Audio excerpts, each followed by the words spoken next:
Spain Spain ইউরোপের দক্ষিণ-পশ্চিমে অবস্থিত একটি উন্নত দেশ।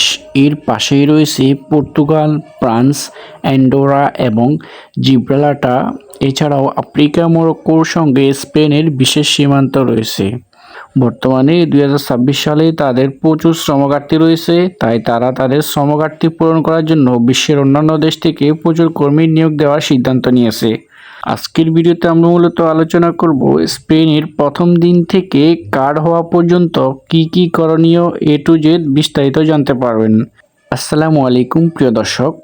ইউরোপের অন্যতম সুন্দর ও স্বপ্নের দেশ স্পেনে যেতে চান, তাহলে আজকের ভিডিওটি আপনার জন্য। স্পেন এমন একটি দেশ যেখানে রয়েছে আধুনিক জীবনযাত্রা, উন্নত কর্মসংস্থান, বিশ্বমানের শিক্ষা ব্যবস্থা এবং অসাধারণ আকর্ষণ। প্রতি বছর বিশ্বের অন্যান্য দেশ থেকে লাখ লাখ কর্মী নিয়োগ দিয়ে থাকে তাদের শ্রমঘাটতিকে পূরণ করার জন্য। বর্তমানে ২০২৬ সালে তাদের প্রচুর শ্রমঘাটতি রয়েছে, তাই তারা তাদের শ্রমঘাটতি পূরণ করার জন্য বিশ্বের অন্যান্য দেশ থেকে প্রচুর কর্মী নিয়োগ দেওয়ার সিদ্ধান্ত নিয়েছে। তাই অবশ্যই আজকের এই ভিডিওটি সম্পূর্ণ স্টেপ বাই স্টেপ দেখবেন, তাহলেই বিস্তারিত বুঝতে পারবেন। তো মাসুম ভাই, আমরা ভিডিও বেশি লম্বা না করে শর্টকাটে আপনার কাছে প্রশ্ন করব। তো মনে করেন আজ আমার প্রথম দিন, আজকে আমি স্পেনে এসে প্রবেশ করেছি, সেক্ষেত্রে আমার করণীয় কি?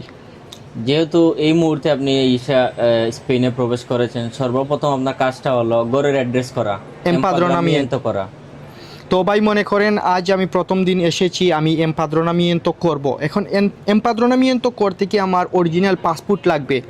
যদি আপনি কোনো ঘরের মালিককে দিয়ে করান, যদি আপনার কাছে পাসপোর্ট না থাকে, আপনি পিডিএফ দিয়ে, কালারফুল যে পিডিএফ, ওইটা দিয়ে মালিকের অথরাইজেশন নিয়ে মালিকই করতে পারবে। তবে মেইন পাসপোর্টটা থাকা ভালো, কারণ বর্তমানে স্ক্যান কপি দিয়ে এমপাদ্রোমিয়েন্তো দিতেছে না।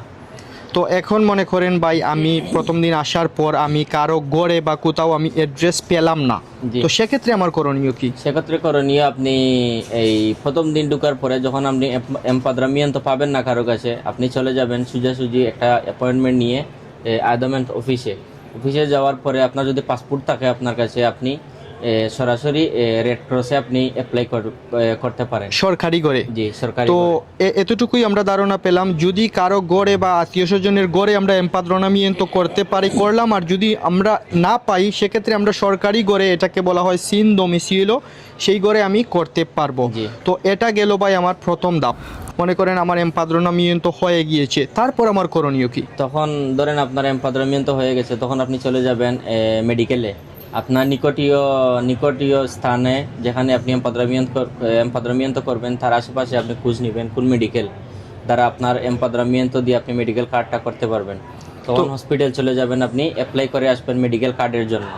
ইনশাআল্লাহ গাইস, আপনারা সঙ্গেই থাকুন। আর আপনাদের কাছে অনুরোধ রইল, আপনারা চ্যানেলটি অবশ্যই সাবস্ক্রাইব করবেন আর ভিডিওতে অবশ্যই একটি লাইক দিবেন। তো মাসুম ভাই, আমরা পেয়ে গেলাম গড়ের অ্যাড্রেস বা এমপাদ্রোনামিয়েন্তো, তারপর আমরা মেডিকেল কার্ড করে ফেললাম, এরপরে আমি কি করব? তখন আপনার পরের স্টেপ, এটা বাধ্যতামূলক না, তারপরেও আপনার স্ট্রং প্রুফের জন্য আপনি এটা করে রাখলে ভালো হয়। 2 বছর যখন হবে, তখন যদি বলে যে আপনি স্পেনে ছিলেন না, তখন এই ডকুমেন্টটা আপনি দেখাতে পারেন। লাইব্রেরি কার্ড আপনি করে রাখবেন, এটা খুবই গুরুত্বপূর্ণ একটা ডকুমেন্ট। আর কেউ কেউ তো বলে যেমন এই মেট্রো কার্ড।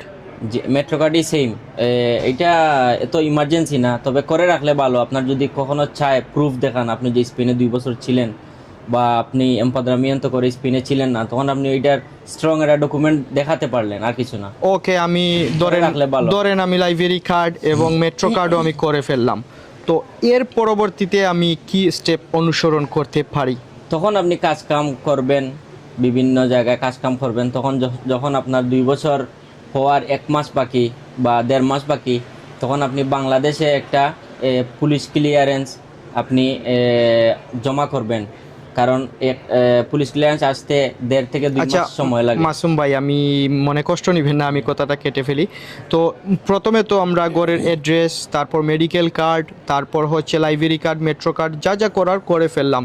দেন আমার 2 বছর পূর্ণ হতে হবে। জি, আমার 2 বছর পূর্ণ হওয়ার 1 মাস আগে আমি আপনি সব একটা ভালো প্রসেসিং কন্ট্রাক্ট খুঁজে পুলিশ হ্যাঁ। ক্লিয়ারেন্সটা জমা দিয়ে দিবেন। এখন ভাই আমার এই 2 বছর যখন আমার হওয়ার 1-1.5 মাস আগে আমি প্রসেসিং স্টার্ট করব, জি। আমার একটি ওয়ার্ক পারমিট লাগবে। মেইন জি। হচ্ছে ওয়ার্ক পারমিট। তো ওয়ার্ক পারমিটটা আমি কিভাবে খুঁজে পেতে পারি একটু বলবেন? এইটা আপনাকে আমি কিভাবে বলবো, ওয়ার্ক পারমিট আপনি যখন আইসা স্পেনে 2 বছর স্টে করবেন তখন আপনিই যাবেন কোথা থেকে আপনি পাবেন।